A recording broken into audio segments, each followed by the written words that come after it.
Hey, this is Notser, and this week on Untitled, we will be discussing in vague detail the Missouri Battleship, the German destroyers, and last but certainly not least for me, audio setup for my two PCs. I'm curious to get anyone who is maybe an expert in this.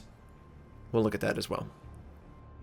The Missouri, what is so great about it? Well, it's an Iowa-class battleship, but it is where the war ended. It's where the Japanese signed the official documents to surrender. That's obviously a big deal since World War II was a big deal, and this is sort of a World War I, World War II era game. But it's also served to transport many U.S. presidents. It's been in conflicts that unfortunately the U.S. have been involved in since Desert Storm. Well, World War II to Desert Storm, so that's a large chunk of time. And they still exist to this very day. You can go visit them. I believe all four still exist, and they're docked around the west and east coast. They're really interesting to look at. You don't really see a lot of battleships left, unfortunately. Not a lot of countries can justify something that big just taking up space. And the one country that did succeed, well, thankfully, we get to see it. Now, there are some exceptions or some weird quirks. The Japanese have a great 1/10 scale, I believe it's 1/10 scale, of the Yamato. The Yamato for the Japanese, it's kind of a big deal. They've made movies, television shows. It's sort of iconic for Japan, and it's pretty cool. Now that the war's over and all that stuff is done, I don't really give a crap about the war. All I care about is seeing these big vessels, right? They're really cool. It's too bad most of them were sunk, because let's face it, aircraft carriers are superior to battleships. I know. It hurts to say that out loud, but it's the truth, okay? Now the Missouri, for anyone who doesn't care about that, it's going to be a Tier 9 premium ship. There is no Tier 9 premium ship, Notser. What does that mean? Well, the income's going to be astronomical. If you can play average, you should see a lot of credit income. More so than a Tier 8. It's going to be expensive because it's got to cost more than a Tier 8. Otherwise, everyone would do it. You can see it in the tech tree right now. I don't believe it's going to go away. I think it's going to stay. And what do I think about the whole process? Well, I really enjoy the credit income. I really need that.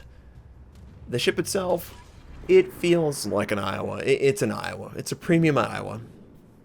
There's a couple other things that have changed.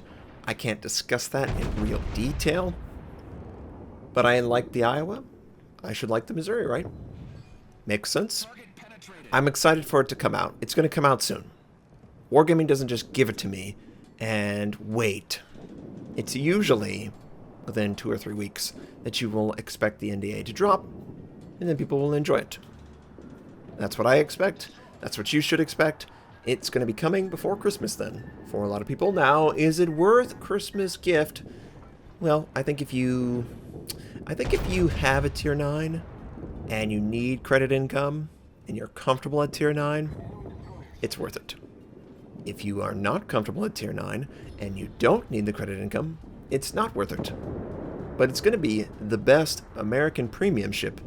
There's not even going to be a contest. I mean, the Saipan's great, but it's an aircraft carrier. It's hard to train commanders in an aircraft carrier. They're completely different beasts.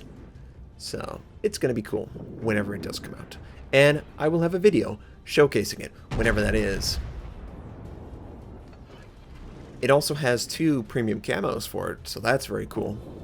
And no, it's not like invest 4,000 more doubloons. No, it's basically like free. You can decide between which one you want to use. I'm all for that. So, let's speak of something else that we can't really talk in great detail. The German destroyers. I also have access to the German destroyers. However, I am not allowed to discuss what they do, how, what skills, modules. I can just say that if I have access to it, we should probably expect it within 2 patches. Whenever I got the British cruisers, they were with me and then they were gone, but those British cruisers that I tested way back in the day were completely different. There are aspects of the German destroyers that I just think are going to either be adjusted or protected or limited before they actually come out, not exactly like the British cruiser line. Overall, they make sense. They have an identity. It's a unique identity. You're not going to confuse them with other destroyers, other cruisers, other battleships, obviously. And that's the most important thing, right?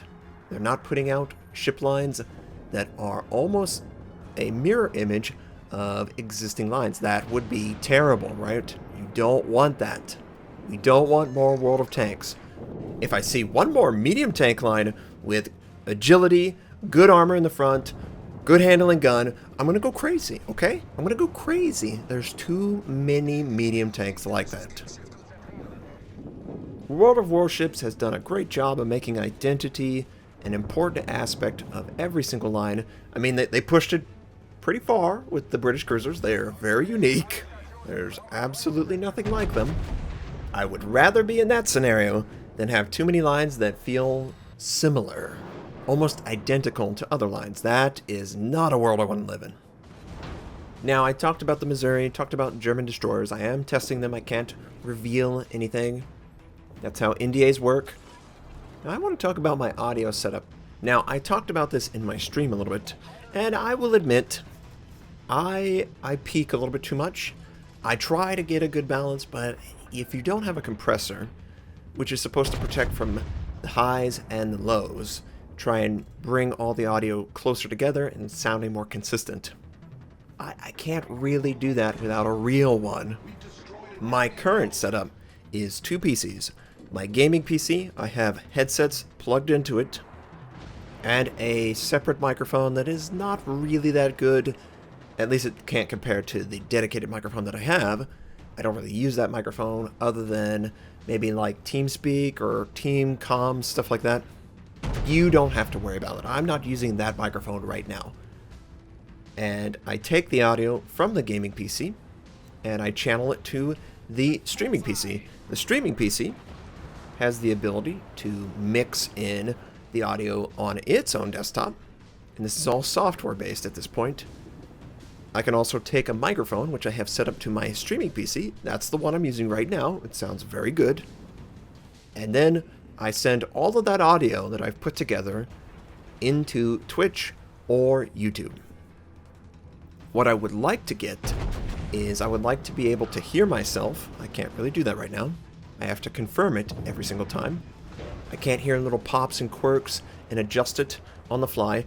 All my mixing, I have to go into the software, the sound panel. Is it the sound panel? My speaker, my sound settings, yeah, volume mixer. I have to go into my volume mixer, play with it in play with it in recording, and it's not really ideal with on-the-fly stuff. I would also like the ability to basically have one combined audio system that I can listen to, and I can adjust it based on maybe this PC has music that I want in the background, and then I can raise and lower it if I so choose, right? Maybe I'm going to the bathroom and I want to put up music real quick. In-game music, of course, because we don't want to break copyright. So I'm just curious, what would you recommend? What do you think is going to work well with 2 PCs? It's not really a normal setup when you compare it to all the audio setup that they advertise. We're talking about musicians, instrumental, broadcast, radio, television, music. I mean, they're all talking on a soundstage, in a concert, in a sound booth, doing that thing. I have to control with multiple keyboards. I have to somehow isolate audio so I don't bring in the keyboard noise or the clicking, and I do think that is an issue. A kind viewer recommended a Behringer USB mixer. It obviously plugs into a PC. USB is basically PC. and it'll allow me to bring in an XLR microphone. I currently use a USB microphone. It's a Audio-Technica AT2020 Plus USB. So if I were to do this, I would have to get a solution at some point in another microphone, which is just more money, of course. But if I can combine the audio and have real-time mixing with those volume rockers or whatever, that's going to be great. Great for me, great for you, and compression to protect the audio so it's not peaking as much during the stream. It is not too low that you can't hear me. And then, of course, I can bring in audio if I want to that's playing in the background or whatever. You get the idea. So, any recommendations for 2 PC setup mixing? If there are great online resources for dual, triple PC setups for broadcasting, YouTube, whatever, I would love that information. I really appreciate all the enthusiasm. I'm just trying to improve the quality.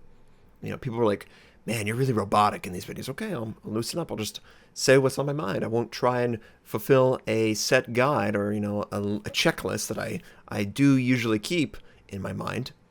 And people seem to be enjoying it. So I really appreciate all the support on YouTube and Twitch.